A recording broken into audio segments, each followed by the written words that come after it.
This is the HomeTech Podcast for Friday, March 26th from Sarasota, Florida. I'm Seth Johnson. Welcome to the HomeTech Podcast, a podcast about all aspects of home technology and home automation. This week, we're going to dive into some HomeTech headlines real quick, but got an interview with Jack MacDougall, the CEO of PXLVISION, and he brought along a guest, Larry Pace, president of PXLVISION, and going to talk about a cool new product they have called PXLVISION. Interesting setup they have. So I'm going to let the product speak for itself. We definitely cover a lot of it in the interview. We'll go over everything then. First, I do want to remind everyone that this last week on Thursday, we had our first HomeTech Talk, and we talked all about video distribution. We talked about a number of things, secret things. Can't tell you about them, what they were, because if you weren't there, you won't know. But if you are a patron, you can go back and actually catch the replay of that in the patron feed there. So check that out. You can find out more on how to support the show and become a patron over at HomeTech.fm/support. But first, with that, let's jump into some HomeTech headlines. Sign of the times. Looks like we're getting back to normal. Regal Cinemas has announced that it will reopen U.S. theaters on April 2nd with the release of Warner Brothers' Godzilla vs. King Kong. That will be followed on April 16th with New Line's Mortal Kombat. It's kind of like what's old is new again. The chain parent Cineworld has also struck a deal with Warner Brothers to show its 2021 releases at the same time that they released on HBO Max. Starting in 2022, Cineworld will have a 45-day exclusivity window before titles that were released on streaming released first, I guess, can be on streaming services. If that makes sense. But yeah, pretty cool. I'm kind of remembering a little bit of this from that AMC Warner Brothers spat that kind of happened because Warner Brothers announced that they would be streaming movies and that kind of thing, just kind of bypassing the theaters this year. Of course, it really didn't help that all theaters were closed down. But I guess at April 2nd, the movie theaters will open back up, and if you feel comfortable doing that, or if you've had your shot, you can head on over and watch a movie. LG has unveiled a pricing for its new 2021 OLED TV lineup. It starts at $1299 for the A1 series. You can expect to pay a little bit more for the C1 and G1 series. The A1 line starts at, like I said, $1,300 for the 48-inch set, which arrives in June, with a 55-inch coming in at $1,600, a 65-inch at $2,200, and a 77-inch at $3,200. And those models are coming in April. You're giving up features like 120 hertz, variable refresh rate, HDMI 2.1, and the latest processors in there, but these are pretty much up-to-date OLED TVs. And at that price point, I think you're going to finally start seeing OLED become more accessible to more people. I mean, those are decent price points for kind of like an entry-level quality OLED TV. Mid-tier C1 line starts at $1,500 for a 48-inch, launching in April. And there's a 55-inch, $1,800, a 65-inch for $2,500, and a 77-inch for $3,800. That's the step up. Those screens will be in stores sometime before March is over. And of course, the centerpiece of the catalog, the 4K catalog here, is the G1 Gallery series. And that's where you get costly, a little bit more costly. The 55-inch G1, which ships in April, will set you back $2,200, while the 65 and 77-inch counterparts will carry respective prices of $3,000 and $4,500, coming in late March. So no big news on 8K at the moment. LG still sells the ZX line that starts in at $20,000 for a 77-inch. And you can add $10,000 more for the 88-inch. Those have specific applications for those things, so wouldn't worry too much about that. All right, so I don't know why I put dollar signs on that. Seems kind of unfair to Sonos because it's really not about the price. Qobuz is bringing 24-bit high-res streaming to Sonos speakers. It's the first music service to offer the level of high-fidelity audio on the devices. Sonos added support for the French platform back 2 years ago. But you'll need Sonos S2 app to play the 24-bit audio, which is compatible with most of the platform that's out there right now. So, it's not very hard to actually get on the S2 platform if you're not there already. You typically just have to get an S2 compatible device, bring that into the system, and then all your old stuff will kind of be brought up. I think there are a couple of devices like the Connect, like the old Connect, that you have to unfortunately get rid of and take it away. So let's say hidden sensors. Apple's HomePod Mini includes a dormant hidden sensor that can measure temperature and humidity, potentially providing the means to power upcoming features that could arrive in the future with a software update. This is all according to Bloomberg. They said they found a component in there after digging around. It measures 1.5 by 1.5 millimeters, tiny, and it's buried at the bottom edge of the HomePod. Hold on a second. Hey, recording. Wow, that's nice. Go into mommy, okay? Okay, go into mommy. All right, thank you. All right. Had a little appearance there. All right. The component measures 1.5 by 1.5 millimeters and is buried in the bottom edge of the HomePod near the power cable, which they say that's probably a pretty good place to put something where it doesn't get heated up with the internal components. So they suspect that this can be used to monitor temperature and humidity.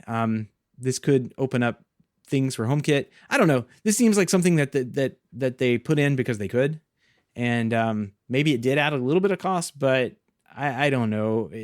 This could, or this is one of those things that may or may not be added in the future. But kind of in the same report, it's kind of a Bloomberg Mark Gurman report. So he's always picking up on rumors, but he also talked about in there. He was quoted as that Apple has been developing new speakers with screens and cameras, which kind of sounds like an iPad if you ask me. But this reporting suggests that Apple could be at least exploring the idea of new HomePod models that have a display and a camera to compete with the likes of Google Nest Hub Max and Amazon Echo Show. And of course, the Facebook Portal. Who has one of those? No one knows. And, this isn't like something we're going to see tomorrow. The rumor is that there is some kind of hardware launch coming up, but we don't know what that is. We'll see. We'll see what happens. Very, very interesting. I think this is interesting because, like, Siri, out of all of those, was kind of designed as a screen first product. Like, Siri was designed for you to yell at the phone and for it to like give you a visual result back. You're supposed to kind of look at your phone and see what is going on there. And, for whatever reason, they've never been able to kind of get around that limitation that is kind of like pre-built into the product. It works well if you're looking at the phone and when you announce commands, but Amazon and Google started just with a voice first approach, and they were able to kind of build around that and develop products that people like. So I don't know. This will be interesting. Like I said, it sounds like an iPad. It probably looks like an iPad.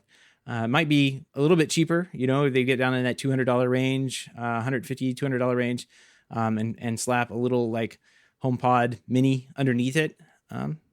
Could be a compelling product for a lot of people, especially if you can run apps and stuff on it. So it could be fun.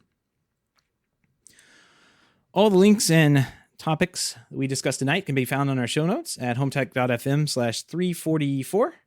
And don't forget, you can join us live in the chat room starting on Wednesday, sometime between 7 and 7:30 p.m. Eastern. You can find out more at HomeTech.fm live. And with that, we're going to jump into the interview here that we had with Jack and Larry. Like I said, they at the beginning of the show, Jack is with PixelGen, Larry's with Darby Vision, and we sat down and had a good chat about a new Pixel Vision product that PixelGen's launching. It looks really cool. Well,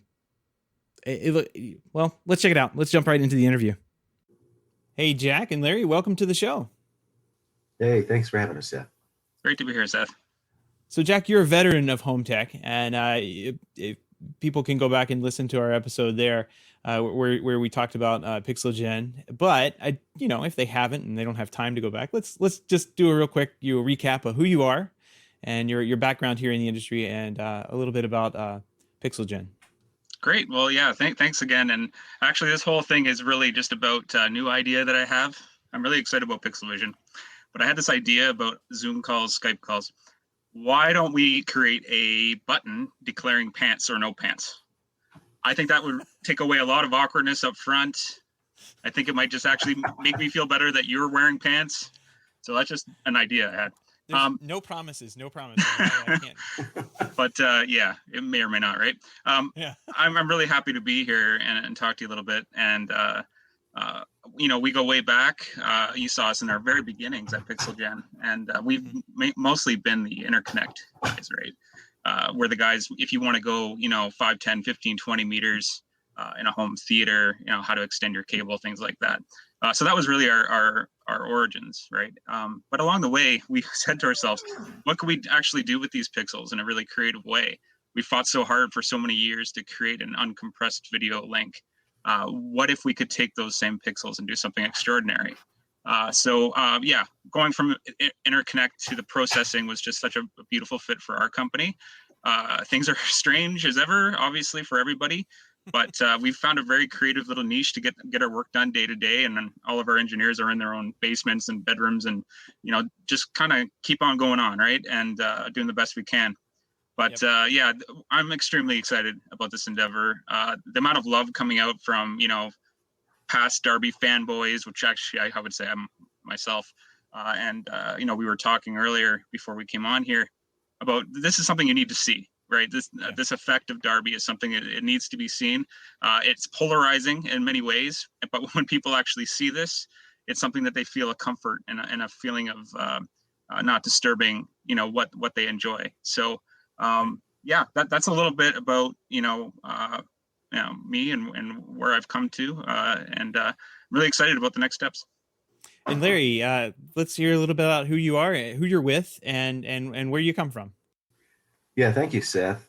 I'm president of Darby Vision, and I've been president since the late 2000, about 12 period, 13. And, I got involved with Paul Darby, who is both a namesake on the company and products, and got involved with helping him market the technology back in the days when we were trying to sell it to people who use software to enhance pictures. And one of our early targets was Adobe, for instance. But over time, we realized that it needed to be a real-time solution. And so, as many companies do, we introduced the technology by way of a product, and then got around to eventually selling chipsets and just the IP. But I've been on this ride because I told Paul way back in the beginning that, this technology is so interesting and has such a profound effect on creating next level image quality that I was going to see to it in my lifetime, if I could, that it would become part of the fabric of image processing in the world. I thought it was that important, and I was willing to stake a chunk of my life to work on it. So it's been very, very inspirational for me, for somebody that doesn't come from an image processing or technology background. I've sure learned up a lot over the ensuing years, and I'm really looking forward to being able to share more of the story, the technology, the company, and our relationship with PixelGen. Excellent. So, let's get started on that. Let's talk a little bit about, let's start talking about Darby Vision, because it's not a common household name, I suppose. I'm not sure too many people know what it is. I don't think I've heard of it before. I have to admit, I'm not a big video fan. I'm not a big video file, I guess is what I should say. I am a video fan. I love watching TV. But I wasn't too familiar. I've heard of video processors before, and I've seen them in my work, in my line of work, The one that comes to mind is maybe like Ferrajuda, like way back in the day when we had to go from composite video to S video. And we needed to have those processors in our home theaters. I saw these expensive boxes that we were installing, and I put them in. I never had one at my house, but there was brains and everything behind them to make. Those were like scalers. I don't think they were very much processors. Maybe they did some more stuff under the hood, but there was a chip inside there that I knew, like, if you plugged in a composite video signal to the component or S video or whatever coming out would look better. Tell me a little bit about, I guess, give us a brief history on Darby Vision and what that technology is in relation to video processing, and what exactly does Darby Vision do? Yeah, thank you for the question. And just to address your point there that you haven't heard of Darby Vision, of course, our overarching goal is to create a user experience that the user then no longer thinks about. I can tell you that when you have technologies like ours, you build them into a product early on, and you wave your arms around and you jump up and down and you make a big deal about it. But then, like in the Sony Walkman back in the early days of audio enhancement technology, you get a technology in there and they actually put a button on the device where you could turn it on and off. We did that with our products. But then over time, the consumer expects that the tech is just in there. It's just part of all the great goodness that's part of the brand and the product. And you take the button away, and the hoopla goes away, and people just assume that it's part of the driving factor of the incredible experience. And at that point, you're golden. And to your point, Darby Vision hasn't quite broken through as a brand where, we take the button off and everybody just assumes that it's there. But I can tell you that it belongs there. The reason I got involved with the technology is because I was interested in technology enough that I knew, as anybody that's been watching TV, watching movies, that over time, human beings have just wanted to get more and more and more out of their visual experience when it comes to TV, photographs. The experience of looking at 2D images has gotten, better and better, obviously. Black and white went to color, color went to high definition. Color went to deep color. The aspect ratio increased in width over time so that it fill more of your visual field. The dynamic range got better and better. Sensors and video cameras got better and better. Lenses, display systems keep getting better and better, all to give you an experience that is more like what it's like to look out of your head and experience the world, as compared to, a flat, not very interesting dynamic image.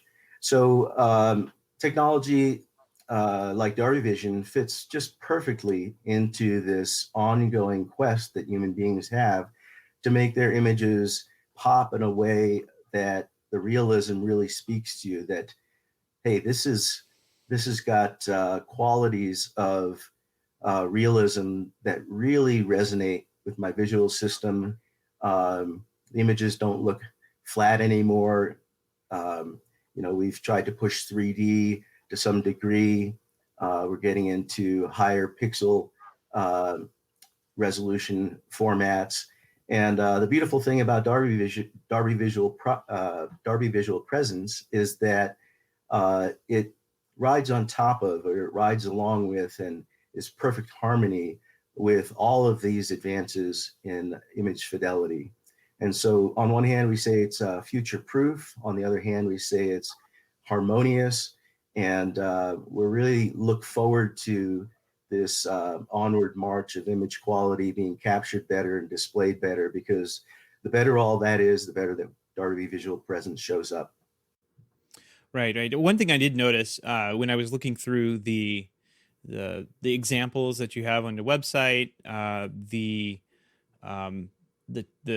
white papers, I guess I was reading as well, and some like magazine articles that I ran across, is that I could actually see I could see what Darby Vision was doing. And I can't, we kind of briefly touched on this earlier, but when we talk about HDR, we talk about one of these like new Sony 4K TVs that, or 8K now, it's all 8K now, 8K TVs that exist.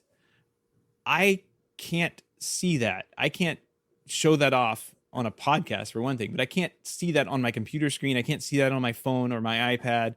I can't see that on my own TV because my resolution on my TV is limited. I don't have an HDR TV. Well, I might have it.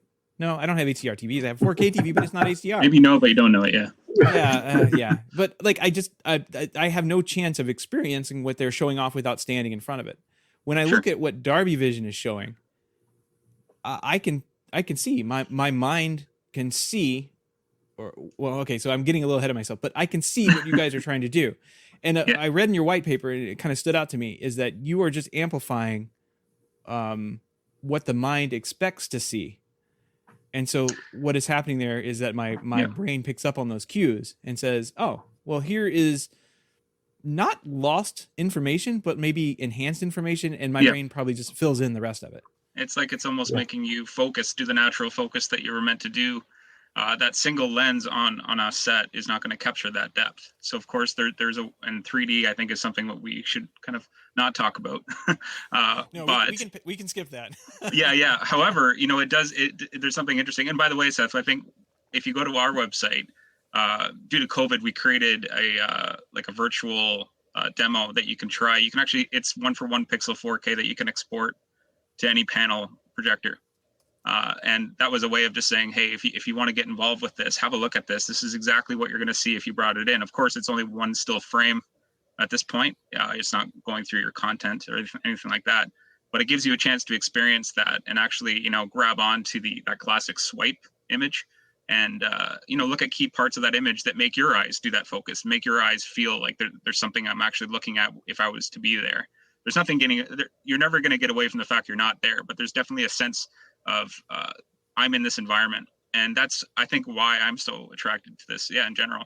Now, again, it's hard to pick up on a cast, but the truth is you can actually see the effect of it in a primitive state looking through like this.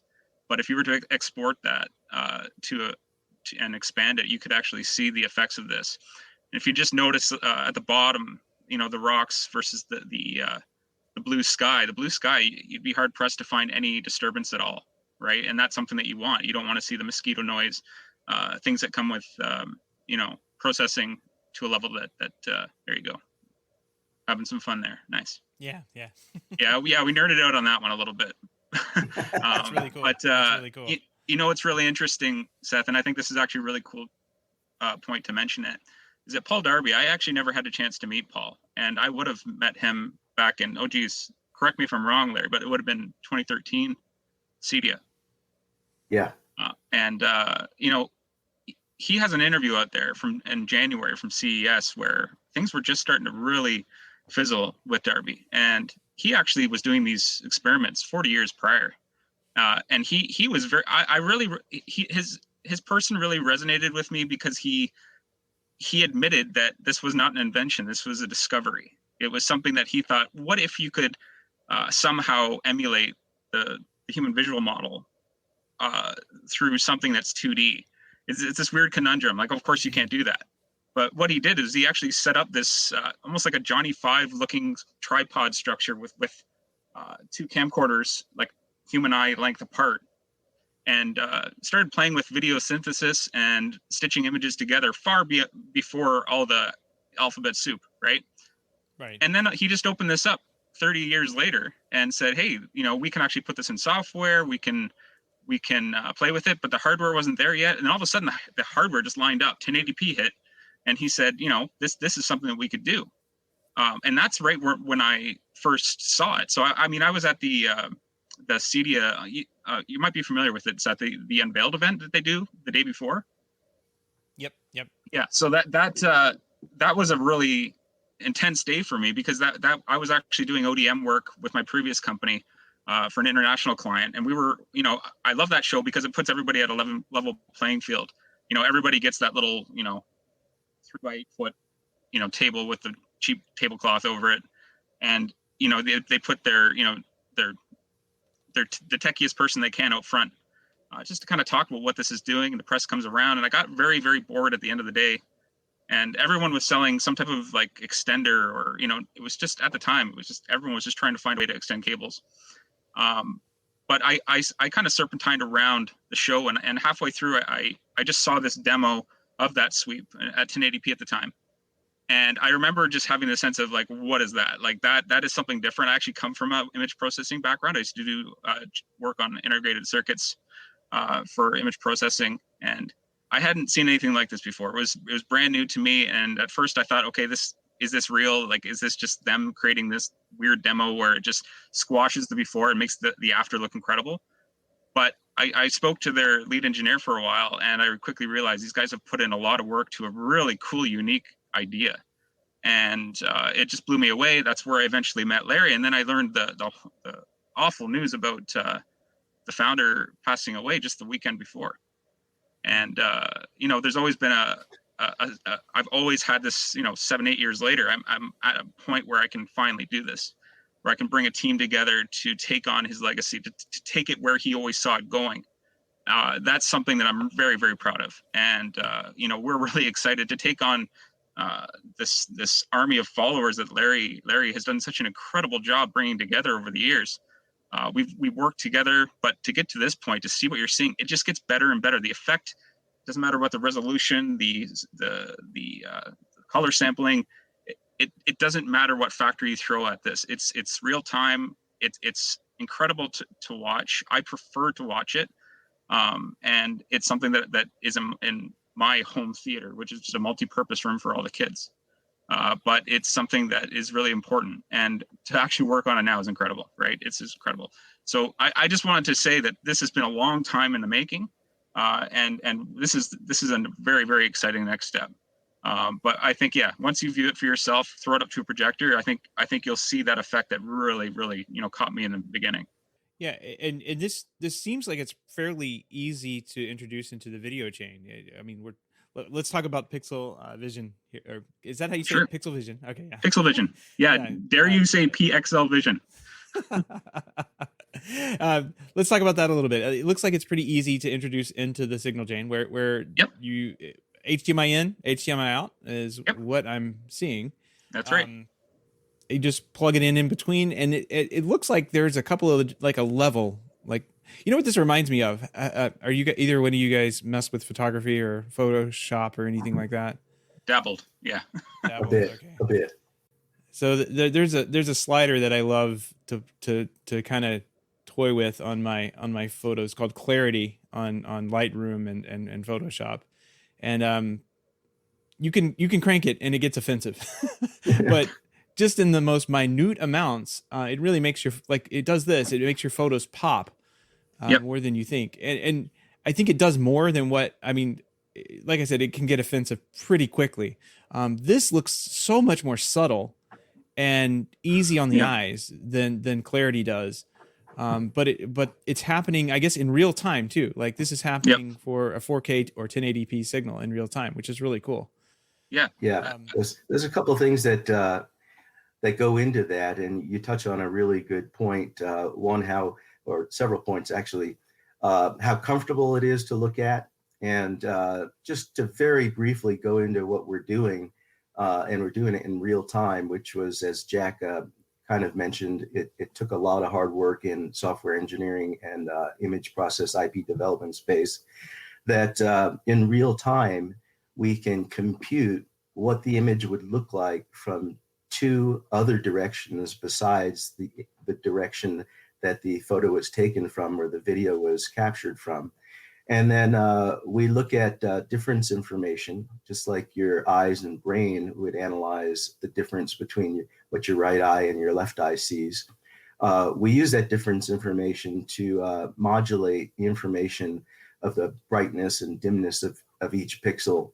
And then we put that information back into the pixel and then display all the pixels as an image in real time after this has been calculated.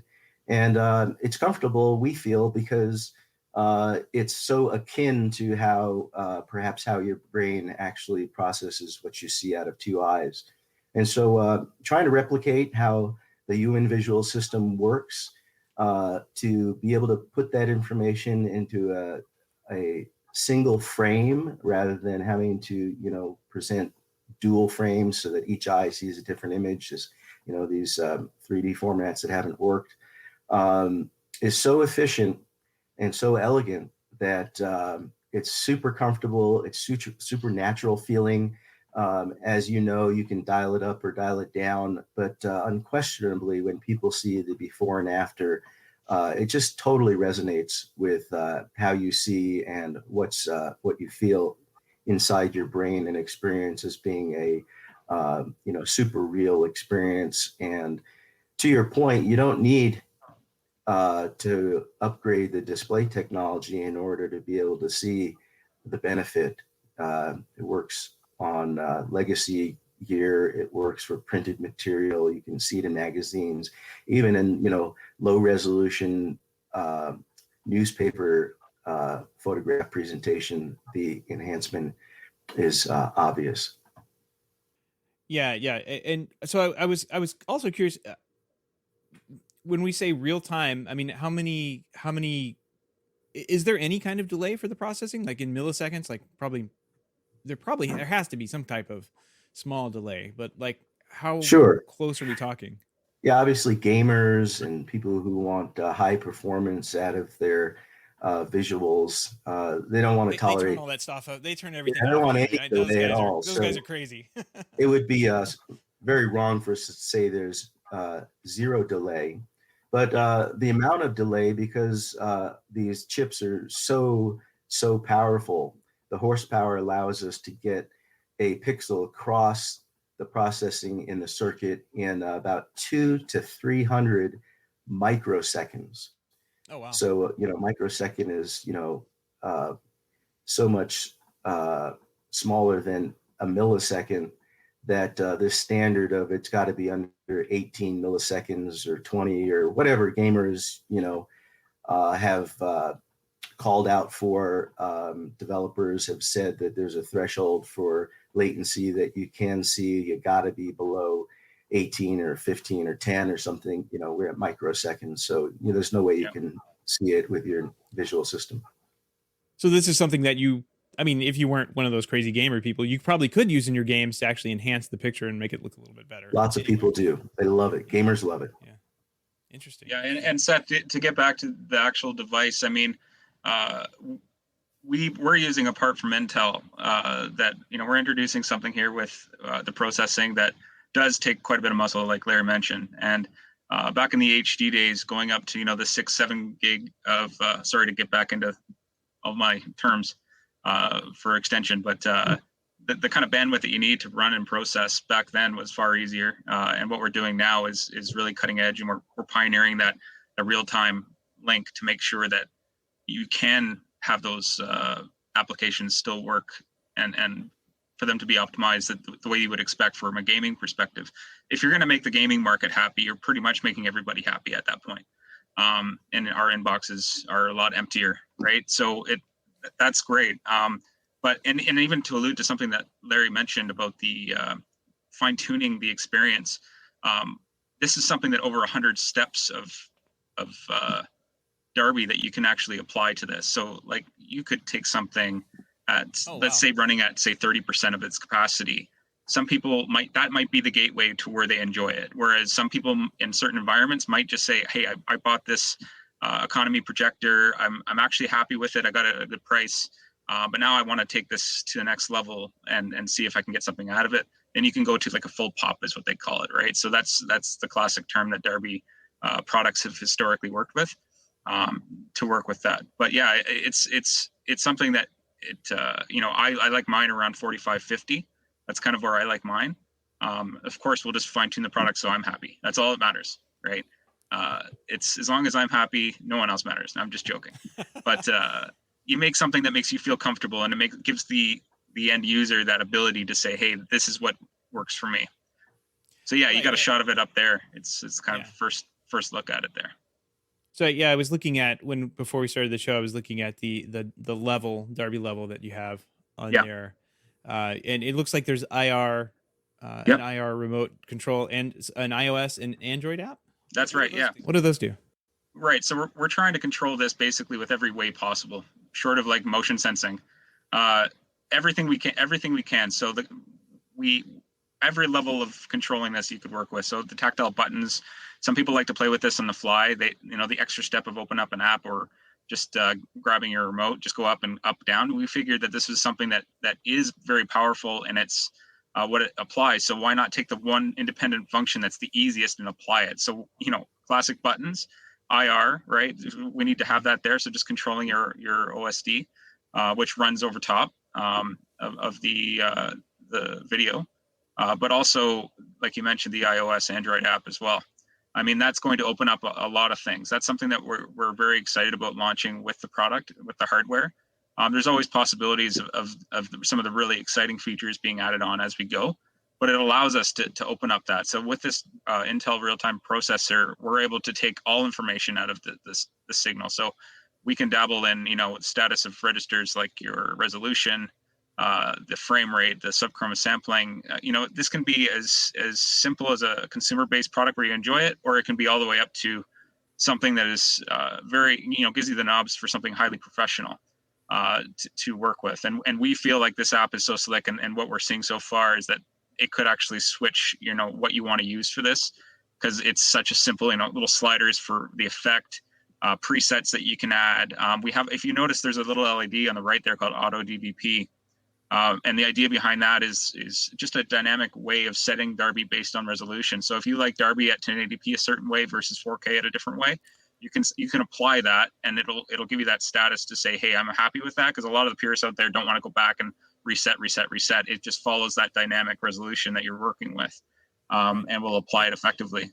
And this works on HDR, ultra high definition resolution, any resolution I can throw at it up to 4K, I guess, right now, right? Yeah. So right now the plan is to launch this at standard dynamic range, right? So 4K SDR, and we have a HDR patch which would come afterwards, right? But the plan is to have all HDR formats. We get a lot of feedback from a lot of the forums that are saying, hey, why doesn't it do everything out of the gate? The issue with that is that we're trying to put out something that has the maximum effect at 4K SDR, and to do the work to make HDR look right, because HDR on its own is glorious, but to apply it to Darby and make it at the same level that the SDR has looked to this date, we need to get that right. It's not just a matter of tweaking some bits on a processor to make it work. It's actually almost an artistic thing. It's a visual thing that has to be coded and done properly. So that's not something you just rush out there to say, hey, let's just apply Darby across everything right now and it'll all look great. It needs everything kind of changes when it gets to HDR. So we're really working hard at getting that out. But certainly the 10-bit HDR formats, HLG 10 plus, all those are things that we're working very hard at having ready for our customer base.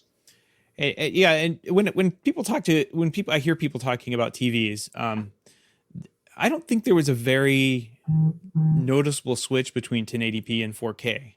But when we got to HDR, people really saw that. That's when I started hearing just the normal everyday Joes talk about how good their TVs looked, because they had access to, very low cost 4K HDR TVs.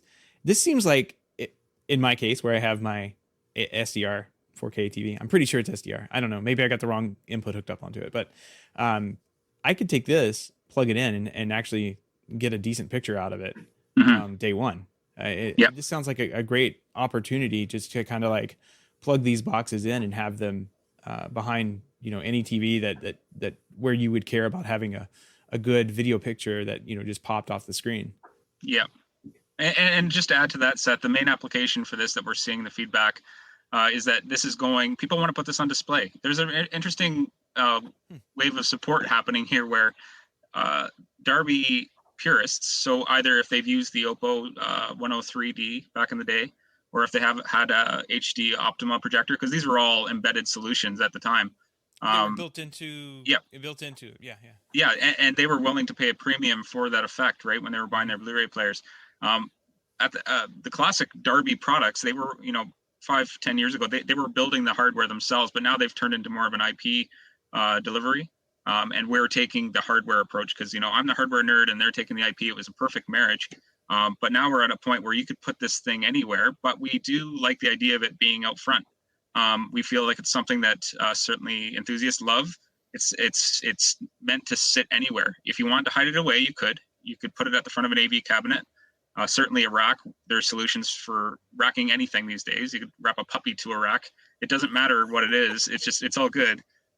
But we do like the idea of this being out front. And so the classic application would be all your classic HDMI inputs going to an amp and then out of the amp. A lot of the purists are coming back saying, "Hey, I found a way to get Darby on all my sources and just use the amp, switch it, and use it."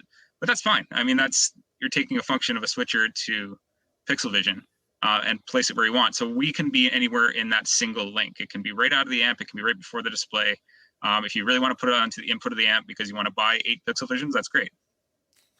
We're not going to stop you.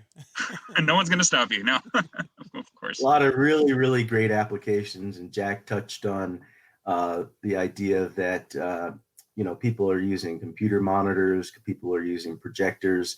And, there's a lot of great emerging markets that this product is going to slot in so nicely to. The emergence of virtual reality is a, perfect market for putting a standalone tweener, we used to call it way back in the beginning, a inline plug and play device that will make even virtual reality experience more comfortable and more realistic as you get immersed in that type of presentation experience. So we're looking forward to this product making its way into flight simulation and just some of these just around the corner applications that are even enhanced by this pandemic that we've been going through, that seems like things like virtual reality are going to take on a new life as a result of everybody having to work remotely. Yeah, even on the commercial side of things, I was thinking digital signage. I mean, there's not a great market for you guys. Eye popping, you're in, right? They want the image to pop off the screen. I mean, you would, if you can tell them that, yeah. They would. We had. Oh, go ahead, Seth. Go ahead. They say, "Can we crank this up to 150?" Is what they would ask you. Can we go past 100? Can we put it to 11? To 11, yeah. Exactly. Yeah, no, and it's great. I mean, one application that's really exciting, and I can't mention the team, but you might get an idea of being in the Toronto-based area that I may be a fan of a certain hockey team, right? So I have this dream. Oh yeah, I saw that smirk because you're fresh off your Stanley Cup parades down the harbor. Well, we'll follow up on the pants conversation later. So yeah. No, maybe we will. However, they have some pretty impressive AV going on in that stadium, and hopefully in the next coming year or two, hopefully sooner, when we get some people back in those buildings, I do have this one little bucket list item is to get a piece like this in a stadium like that to show off what this can do. The bigger the better, really, with this processing, and to actually even to get onto that floor or ice and to look up and see that working, fans or no fans, game on or no game, it's that to me is a win. That's a pick up the phone, hey Ma, I made it, right? Right.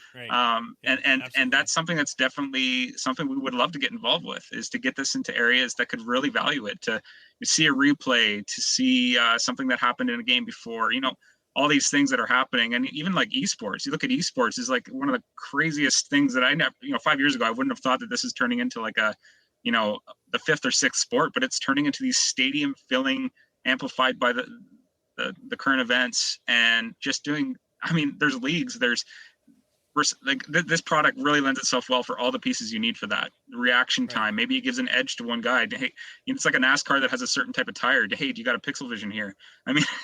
That's what it could get to, is that this could be something that actually adds a lot of benefit to that experience. Right. So beyond just the home theater applications, I think why not? Yeah. We're all thinking, yeah. Well, guys, I do want to thank you for your time. We're running up a little bit on the time we had allotted here, but Larry, let's just get this from you. If somebody wanted to reach out and learn more about Darby Vision, how can they get in touch with you? Yeah, we have a website and a Facebook page, darbyvision.com and Facebook DarbyVision. You're welcome to reach out through those channels. And if you have questions about the technology, if you have questions about the product, I may refer you to Jack because he's the master designer behind that. But if you have questions about how the technology works, what kind of experience you're going to have, um, we love chatting with people. Excellent. And Jack, there's one question I did forget: availability and pricing. Right. Go ahead. Yeah, so right now we're running full throttle to get this delivered in June. It's crazy to think we're only a few months away, but we're at a point now where we feel really good about it, and we're going to get this thing out, and people are going to be excited, and we might have to get one down there for you too. Excellent. I wouldn't complain. Oh, and on pricing, I always love the pricing right at the very end. Like, it gets pulls the car salesman out of me. Well, today only. This is at $5.99 US right now, and in Canada it's $7.49. And if somebody wanted to get in touch with you or grab one of those for pre-order, it looks right now, where would they head? That's right. Yeah, we've been up on pre-order for a couple of weeks. Been an exciting couple of weeks. So yeah, you can visit us at PixelGenDesign.com. So that's just pixel, the word gen, design.com. Go around, try out the demo, look at what we do a little bit outside of processing as well. Have a look, but you'll see a pre-order button there. You can't really miss it. Jump in, and we're willing to support you and get you this in your hands as quickly as possible. Yeah, and be sure to look at that 4K demo on Jeff's website. Yeah. I mean, and really any of the pictures you come across, it's not doing much, like but it is at the same time. It's one of those. It's a very, like I said, it's not something that's in your face, and I really like that about this processing. It doesn't. I keep going back to that clarity slider. I mean, I use that to make my images pop off the page, and you can crank that, and it could it's offensive. Like, it really is offensive. But this is so much more subtle, so much more smooth across the board. That you have one in one of your white papers of a woman, like a model, staring into the camera, and you see the definition on her hair, but then again, it's not like definition. It's just added depth of what I believe is there. I don't know. It's really hard to explain over a podcast when I don't really know the words to explain it with, but it's very easy to see. And especially on any screen that you have, you can go and look at it on your computer, monitor your phone or whatever. You actually get the experience. So I really do like that this is something that you could show off very easily, without having to have, a $10,000 Sony TV to show it off. You don't need that. Yeah, use your own eyeballs, use your own display technology, grab the demo, and satisfy yourself that it's appealing to you personally. It's appealing on your gear. And, we can say all the words that we want about it. And we have lots of ways to describe what it is and what the experience is like. But comfortable, that's a good word. Comfortable? I think that's good. Yeah. It is comfortable, yeah. Well, guys, thank you so much for taking time out of your day to join us here on the show and chat a little bit about DarbyVision and PixelVision. And we'll have that Tampa discussion maybe another year when we'll wait 4 or 5 months. That'll give us time to go down Yonge Street in our parade. We'll be okay. Okay. Not giving it back. We've got all the trophies this year. Good for you. All right. Thank you, Seth. Guys. Great talking, guys. Really cool product. And I've got the little thing. If you're on the video, you can actually see it, but it's going back. I embedded the little demo that they have there at pixelgendesign.com. Pretty cool product. I have not seen very many things like this. That like I said, in the numerous times in the show there, that was it's just like so subtle yet so like achievable with the technology that you have in front of you. You don't need to go out and buy that $10,000 Sony or what are we talking about, the $20,000 OLED LG early. So check that out, pixelgendesign.com, and thanks for Jack and Larry for coming on the show. Got a pick of the week. Should be fun here. This is going to be my pick of the week this week. So I'm bringing this up to the camera. The Ruckus R650 wasn't going to be my pick of the week, but I got this in the mail yesterday, plugged it in, and wow, impressive. I see what the big deal about Wi-Fi 6 is. Still not thinking that everybody needs Wi-Fi 6, but holy hell, it's really cool to see your phone go 100 up to from 300. Well, I top out at 300, so maybe around 230 to 300 megabits on a Nano HD, which is fine. I mean, more than enough. But it's really cool to see your phone go all the way up to 650 down, which is pretty much saturating the downlink that I have, because I think I get 700 from Comcast right now. Pretty crazy. It's just insane numbers I never thought I'd see on my phone. But kind of expect that out of both a high performance router like an R650, and I mean that's a $1,100-ish router, or not router, access point. So wow. Luckily, I didn't pay for it, and work sent me 2 of these. I really don't know what I'm going to do with 2 of them. But why not? At this point, I have 2, so I may as well install both and see what they do. But right now, I had a Nano HD and one of the little HD extender things that plug into the wall, kind of reaching back for some. In the back of the house, it was really. The signal could kind of drop off. I haven't noticed that. Really haven't been back there too often to kind of play around with it. But I had a Ring camera, outdoor camera that's on the back of the house, and since that's on Wi-Fi, it was sometimes kind of tough on seeing what the signal got out there. It's still connected with this guy, the R650 hooked up. So neat product. I don't think it's for everyone. They do offer some more affordable enterprise grade, like 320s. Those are still good, real good access points. But I'm fairly happy with the stack that I've got set up now. I've got a Netgate 3100 router, so that's running pfSense for the firewall, and they also sent along some Ruckus ICX switches. Which are good, I guess. I don't know. I've got a 24 port, and let's see, that's a 12 port for basically working here at the desk and kind of like plugging in things to it as I need to go along. Those are a little more enterprisey to set up. But really, you have to start off in the CLI, or the command line to get that up and going. So not really a pick of the week there. They are cool. They have some really good stats on them. It's good looking as a Cisco switch. That probably comparable in price. But the access point, pretty good. Gets a thumbs up. If it was a few $100s cheaper, I would say it's a no-brainer. And I can see how people are getting excited about the Wi-Fi 6 stuff. But as I said, I've only got like 3 phones in the house that I can actually connect to on Wi-Fi 6. None of my laptops, anything else is connecting on it. Everything is working off the 802.11n, so Wi-Fi 5 or whatever. But it's really cool. It's cool to see the phone not tap out the downlink on my internet here. That was pretty fun to watch. So if you have any feedback, comments, picks of the week, or ideas for the show, or interview ideas too, we're going to try and start doing those a little bit more often. Head on over to HomeTech.fm/feedback and fill out the online form, or send me an email at feedback@HomeTech.fm. Be more than happy to take a look at those. And with that, I want to thank everybody who supports the show, and thank everybody who's tuned in tonight and watching and watches on the replay.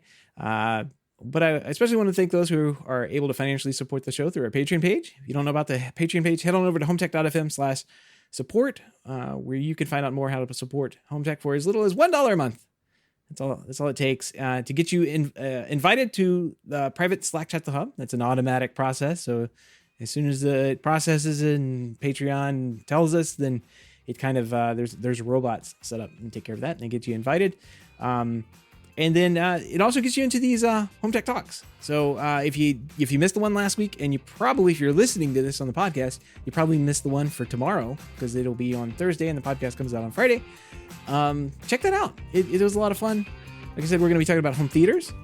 We were going to be Greg was there. Let me see. He had a little comment in here about Batman. Yeah, Batman was there. So that was a lot of fun. But evidently Greg came in as Batman for a little bit, and he was at a red house. Yeah, at a red house. So if you want to find out what all the shenanigans there were about, head on over to HomeTech.fm/support, and you can learn how to join the Patreon and join those HomeTech Talks. And I guess with that wraps up another week in HomeTech Headlines and HomeTech News. And we'll just talk to you next week. Have a good one.